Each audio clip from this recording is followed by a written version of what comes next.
Well, what is happening, everybody? Happy Monday night. This is Pucks from the Pine Tree Pod. I'm your host, Benjamin Kennedy. Thank you so much for checking this out this evening. Before we dive in, please go hit that like button, smash that subscribe button down below here on the YouTube. Definitely helps the channel out big time. Definitely appreciate that. Tonight, of course, we're going to do just a very quick look back to game 5. I don't want to do a deep dive on this game. Just going to highlight it briefly. Listen, we all saw what we saw a couple nights ago. And I think for the most part, yeah, it's kind of fairly self explanatory, right? But we will take a quick peek at it. What I will focus on for this episode tonight is what I'm calling NHL business terminology 101. Lately, I've had a few listeners who are new to the sport, new to the channel, chiming in and asking for some descriptions around some of the terms that we throw around here regarding NHL contracts, salaries, rosters, things of that nature. So first of all, thank you for checking this out. If you're new to the channel and new to the sport of hockey, uh, thank you for putting those requests in. Happy to help out, and very much appreciate that. And welcome to this lovely sport of hockey. This is a great sport, so all are welcomed. So thank you for that. So before we do that, let's dive into game 5 just for a moment, and then we will get Hockey 101 class underway. Of course, the Panthers taking a 3-2 series lead, winning that last game 5-2 up in Edmonton. Let's take a quick peek at some of the stats here. The Florida Panthers with 19 shots on goal in this one, 9 in the first, 4 in the second, 6 in the third period for that 19.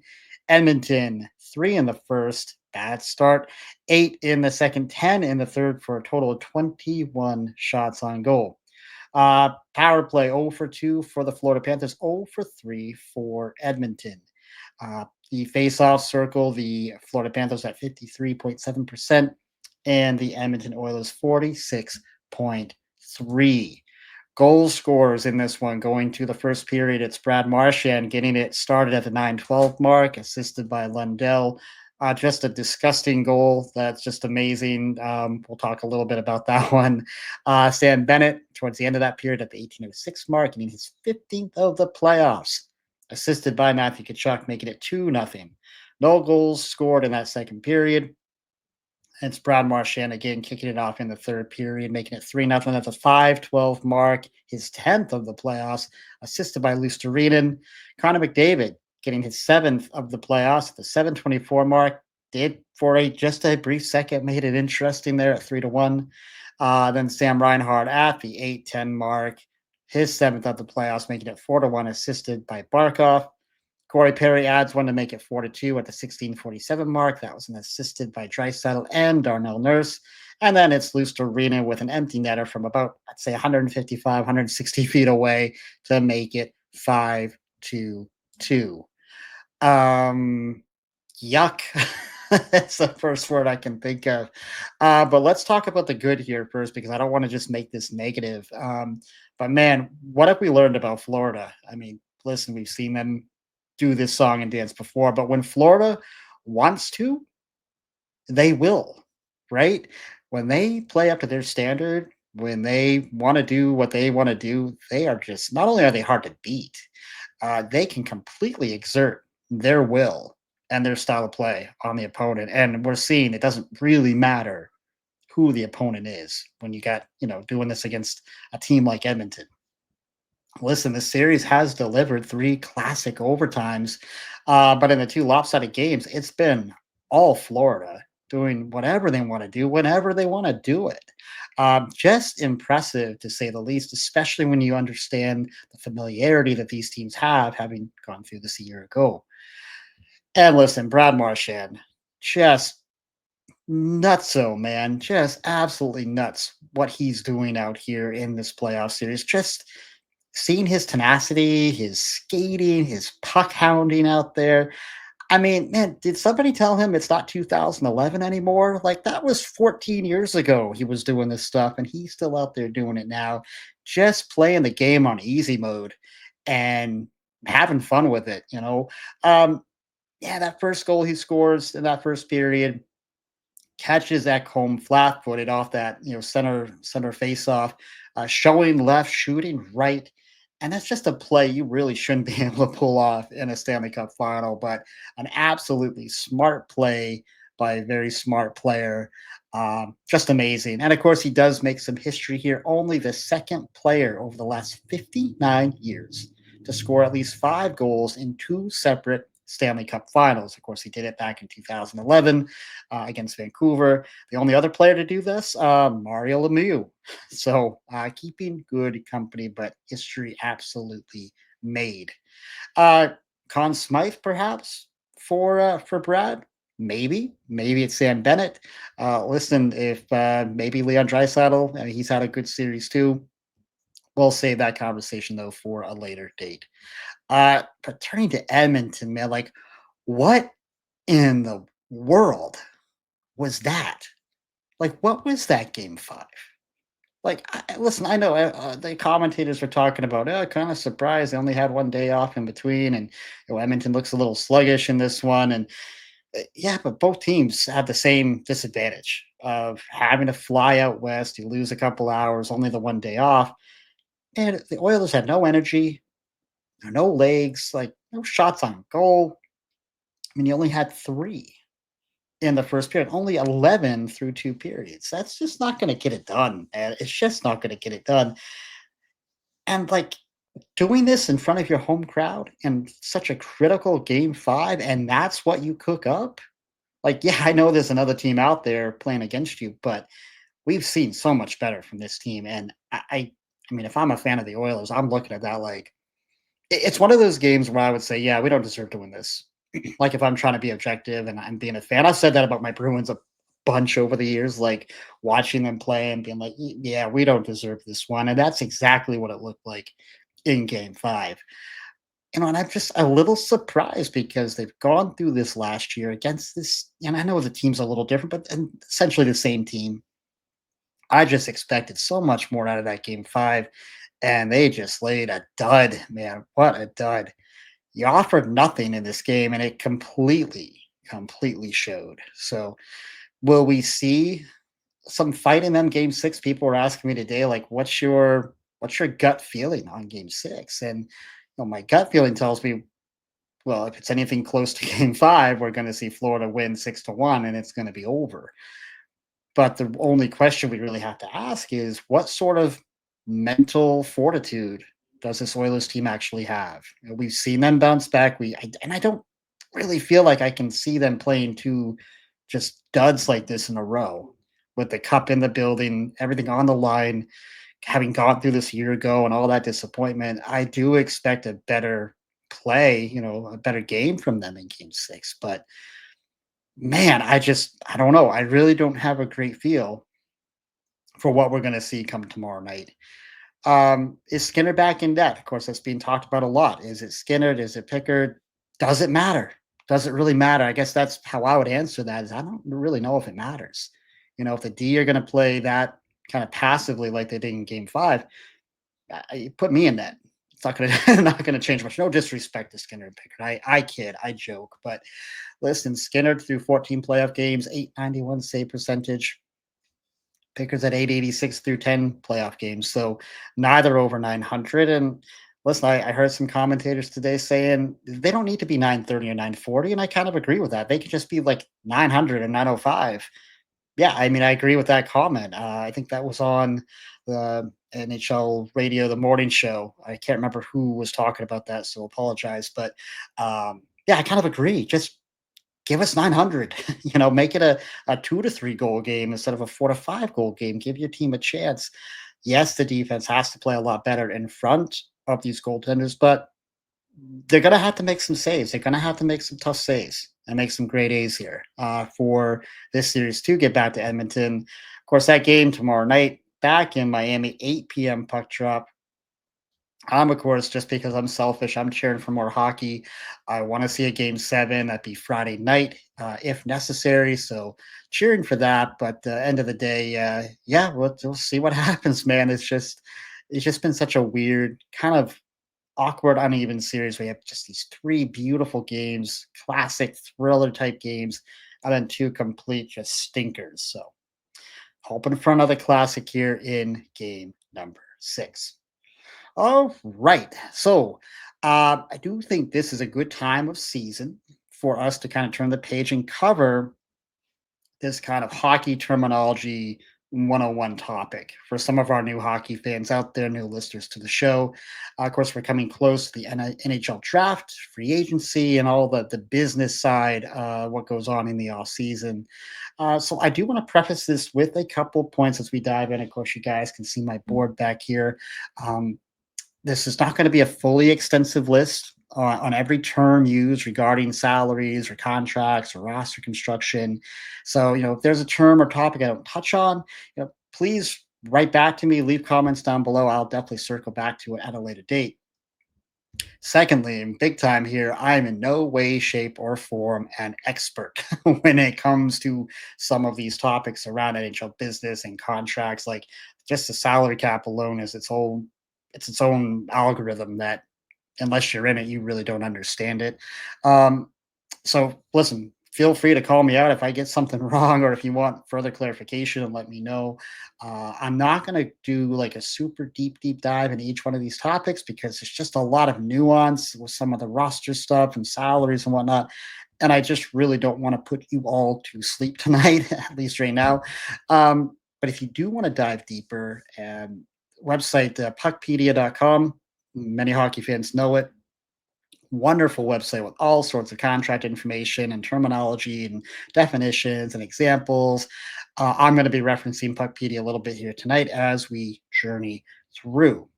So, first term here, and one that we throw around a lot, is UFA. That stands for unrestricted free agent. Essentially, what that means is player's contract has expired, and that player is completely free to go and sign any place else in the NHL with any other team, with no compensation coming back to his existing team. Um, as a UFA, if you do sign with another club, after June 30th, and for those of you who are not familiar, the fiscal year for the NHL starts July 1, so end of year, of course, June 30th. But you have a maximum of up to 7 years you can sign a contract for. If you're signing with your original team or the team you're with before June 30th, you can actually get an 8-year contract. So that is something that plays out. RFA, restricted free agent. So, and I'm not going to get into every little bit of what all the stuff around RFA, but that really what that means is that you are a free agent. Other teams can put claims on you, but your team that had you last year will have, I think it's a 7-day window to match that offer. Or if they don't match it after the 7 days, there will be some sort of draft compensation coming back, and that player is able to, um, to go to his new team. We did see it twice last year with St. Louis picking a couple players off the Edmonton Oilers roster. And it's something I think you're going to see more of here locally with Geeky with Boston. He's an RFA, so there could be some teams maybe making claims, and teams will use this in different ways, right? Um, Sometimes I'll use it just to screw with another team, just to hey, I know you want to keep that player, so I'm going to put an offer in, a qualifying offer, which is our next term, just to make you pay a little bit more. And that is our next term, qualifying offer. That's when a team like St. Louis did last year made qualifying offers to a couple of players, and that player, has the opportunity to sign it or decline it. If they sign it, it leads to the matching period, which is our next term, and that is that 7-day window that the current team of that player has to match the offer, keep the player in house, or take a look at the draft compensation. So you know what? We'd rather take the draft compensation, or we don't have room to sign that player to that deal. And you go from there. And of course, all this stuff can be found, like I say, at puckpedia.com. Okay, moving on to our next term, non-qualifying RFA. Essentially, what that means is that during that RFA period, if the team that holds the player doesn't make an RFA, an offer, they actually become a UFA, an unrestricted free agent, and then will be free to sign with any other team. Is essentially what that means. Um, arbitration. So arbitration is something here that either a player can put out there or a team can put out there. So this is essentially the situation when, if you remember Jeremy Swayman from a couple years ago, where your contract is up and and there's certain qualifications as to how you qualify to be arbitration eligible. I'm not going to get into all those details right here, but basically, when you can't come to terms on a contract, an arbiter is brought in, whether if the player asks for it or the team asks for it, and they basically sit in a room and the team tells the player how horrible they are, and the player tells the team how awesome they are and why I deserve X amount. It's usually not a great situation. It means that negotiations have kind of broken down, but it can be a tool to get that player and that team through. Again, we saw that with Swayman. Didn't like that situation at all. Going back through the last few years in 2024, you had 14 players filed for arbitration, 22 players in 2023, and 24 players back in 2022. Um, for that. So you don't have a ton of them, but it does come up, and it is a tool to kind of move the needle along. And it is a third party arbiter that comes in. Again, won't get into all the minutia of dates and times and everything. You can look all that up at Puckpedia. But typically, they're awarded either a 1 or a 2 year contract, and they typically meet someplace in the middle as to what was being asked for from the player and what the team was offering. And yeah, not always a pleasant pleasant situation. When we use the term roster, what does that actually mean? It means a couple different things. You have your NHL active roster, which each NHL team is allowed 23 players per roster. They are allowed up to 50 total professional players, signed to contracts. So you have 23 that will be with the big club, and then another 27 that will be spread throughout their minor league system. Now, teams are actually allowed up to 80 players. When you're talking about junior players, who have played less than 11 professional games, some of the unsigned draft choices, and then defected players, which means unsigned draft choices who may be playing over in Europe or Russia, places like that. So it can go all the way up to 80. But in terms of pro contracts, you got a total of 50. And that's where we get into our next two terms, AHL and ECHL. These are the two minor league systems that all have affiliates. I think with the ECHL, there's only two NHL teams not affiliated in that league, but AHL is the American Hockey League. It is the basically the AAA minor league system. Of course, for our Bruins, it's the Providence Bruins. So you see a lot of those other pro players that might be owned by Boston play down there in the AHL, and then a few will meander down to the AA system, which is the ECHL. ECHL once stood for East Coast Hockey League. They changed that to just be ECHL as the league has grown and is out west now, so not really representative of it just being East Coast. So the ECHL, and of course, here we have our Maine Mariners, and every once in a while you will have a player that's actually owned by the Boston Bruins. But it's also why many players in the ECHL don't have contracts with an NHL club. So because it's only 50, like the Mariners and teams like the Railers from Worcester, they're full of players who they're only signed with the Maine Mariners, or they're only signed maybe with an AHL club. They don't have that NHL contract. So it's oftentimes why you might see a player that ends up playing for one ECHL team go play for another affiliate next year because they're not actually property of uh, that NHL team. So there's that. Term on our board is salary cap. Essentially, what that is a hard number that the NHL sets for each of their NHL clubs, and they have to adhere to that number for all their contracts and not go over that. A little bit unlike Major League Baseball, that does not have a hard cap. So teams like the Dodgers, like the Yankees, I used to say the Red Sox, but not anymore, right? They don't like to spend money in Boston. Um, in baseball, they get penalized if they go over, and sometimes for some of those clubs, it's worth it to go over their line. But in the NHL, it is a hard cap. You've got to adhere to it.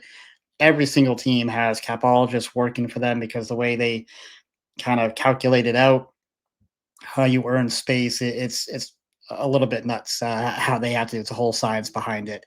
AAV annual or average annual value, and that's basically the annual value of a contract. So if I sign for $50 million total and it's a 5-year contract, the AAV would be $10 million. That's even math I can do. The term cap hit essentially just means the amount of my salary that's going to hit the team's salary cap. Um, Cap space, essentially what it sounds like, right? Cap space basically meaning the space you have left, under that salary cap line. So it's a number that teams right now are constantly looking at as they get ready for July 1st when free agency opens. Waivers. So this is a situation where if you have a player that he needs to go down to the minor league system, you can put him on waivers, and there's a period of time where he's basically put on, you know, put through the system basically, and open to be picked up by any other NHL club. If he, passes through waivers, he then is reassigned to the AHL affiliate. Sometimes that player might be picked up and goes to his next NHL home. In that case, that new team takes on that salary and takes on the player's contract. It's a good situation for the players because if think about like an Oliver Wallstrom, who the Boston Bruins picked up from the Islanders and played up here in Boston for a little bit, then was put on waivers and cleared waivers and ended up in Providence. But if another team wanted him, that gives him an opportunity to at least be available, to not have to go down to the AHL. But it's a tool that obviously every club uses when they have players that um, they need to have more seasoning, or they need to create some space for other players coming back, things like that. And it does go into how they construct their rosters, because there's certain players that don't have to clear through waivers, and there's certain players that do. And it's all a matter of their contract and their time, service in the league and things like that. I'm not going to get into all the minutia of it. Um, but that can really go into how a team might set their roster from the start, because if they have a nice young prospect that um, would have to clear waivers and they don't want to lose him. Oh, he may only play a few games and we want to take him down to the American League. Well, maybe we just start him in the American League so we don't have to worry about waivers. But once you clear waivers, I believe, and I may be mistaken here, but I believe once you clear waivers once, you don't have to clear them again. So you're free to go back and forth, up and down from the American League to the National Hockey League. The term retained salary. So this is a term that comes up when we deal with trades, and it's a trade negotiation tool basically. So if you are, let's use Elias Pettersson out of Vancouver, huge contract, a lot of talk that he might get traded this year. So if Vancouver really want to move on from him, they can negotiate with other clubs, and a club might say, "Listen, I'll take Pedersen on. I'm going to give you these assets in return, but I'm not taking that whole salary. You need to retain some of that salary for this deal to happen, because we may not have enough cap space, or we may just not want to take on that full risk." So, depending on what the package is coming back, a team can say, "Okay, we'll retain half the salary or 25% of the salary to make the deal happen." So the player gets paid. So that's not a problem, but it's just a matter of how, who's paying who. And you have some guys that maybe on one contract might be getting paid by three different clubs because he's been traded a couple times and salaries have been retained, from various teams. Um, buyout, or some people call it dead cap hit, but I'll use the term buyout here. So this is really a situation where, and Minnesota went through this a few years ago, where they bought out some players that they just didn't want them on the team anymore, wanted to kill some of that contract. But for players that are 26 or older, a buyout can happen of their contract. It's 2/3 of their remaining salary owed on that contract, and then that player is free to go sign someplace else. For players that are under 26, the buyout is 1/3 of their remaining salary owed on that contract. But that buyout money does hit the salary cap for that team. That's why the Minnesota Wild were so up against the last few years, because they had, what was it, the Suter and Parisi, that were still counting against their cap from a couple old buyouts. But that buyout money is spread out over twice the remaining years of that contract. is kind of how that works. So again, another tool you can use. It's not one that you want to use because you're basically paying a player to not be here anymore. And in a hard cap league, that can become very, very difficult. ELC, entry level contract. So it's essentially the first contract a player signs. You're going to see some of those signed, um, maybe with some of these draftees. And the cool thing about the NHL, again, I won't get into all the numbers and all the years or whatever, but you can draft a player and hold his rights, and he can go play in college. We have a lot of that happens. Very unique. You don't see that in every single pro sport out there. But eventually, that player will maybe play a couple years of college. And again, correct me if I'm wrong. It's either I think it's 3 years that you maintain or retain control of that player. If you don't sign, you can kind of be released from that, and then you can get redrafted, go elsewhere. But yeah, ELC basically entry level contract, first contract you sign. Two-way contract. What that essentially means is you sign a contract, and that allows you to play in both the National Hockey League and the American Hockey League. So this is a great contract for kind of those tweener players who may not be quite ready to play, 82 games in the National Hockey League, maybe going back and forth. And on that two-way contract, the beauty of it is you don't have to go through waivers. Uh, the way the salary breaks down in that is you may have a $775,000 NHL salary, but that number could go all the way down to whatever number if you play in the American Hockey League. So you see oftentimes people sign for that minimum 775, and then if they end up playing more in the AHL, that turns into 250,000 or 200,000, whatever it might be. Still a good living, but quite a difference, right? But can be great. You see a lot of younger guys sign those types of contracts, or guys that may not be quite ready for full time service in the NHL. A couple more here for us, and no movement clause (NMC). This is another negotiating weapon and tool used by players and agents. Oftentimes, a lot of your top tier star players in the league will have what they call no movement or modified no movement clauses built into their contracts, essentially meaning that if their current team ever wants to trade them, they have a list of teams they are not willing to go to without waiving that on their own. So it gives the player a lot of control over where they go, right? And it's great, if you have, especially families and young kids, you got kids in school, you need your wife and everything.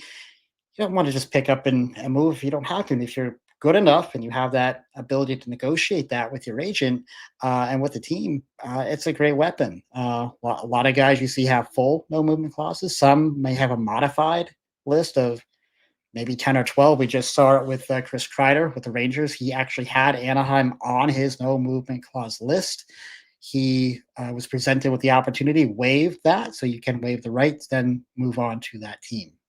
So definitely a negotiation tactic that a lot of players use. It's great for the players. LTIR, long term injury reserve. So this is designated, designed for players who are going to be out for a while.